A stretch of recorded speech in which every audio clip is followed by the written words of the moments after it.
సోయి లేదు మీకు. గోదావరి నీళ్లు పోతుంటే నీళ్లు ఎత్తుకోవాలనే సోయి లేదు.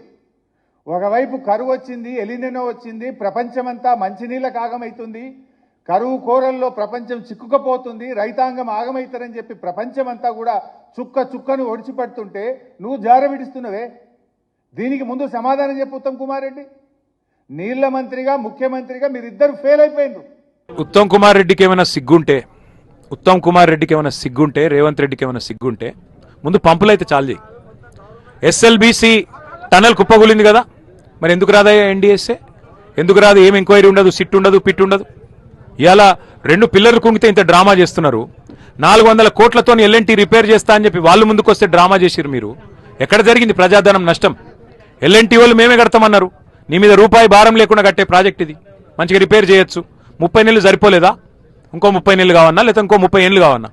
అందుకే మేము అనేది ఎలకలున్నాయని ఇల్లు ఎవరు తగలబెట్టుకోడు బ్రదర్. ఇంత పెద్ద ప్రాజెక్టులో చిన్న ఏమైనా ఇష్యూస్ ఉంటే రిపేర్ చేయండి. మీ చేతిలో లేదా? కేసు నడిపియండి, మేము వద్దంటలేం. కేసు నడుపు, పీసు నడుపు, ఇంకేం చేస్తావు వచ్చేయి, రిపేర్ చేస్తలేదా 30 నెలల నుంచి? ఏమి ఇబ్బంది ఉన్నది నీకు?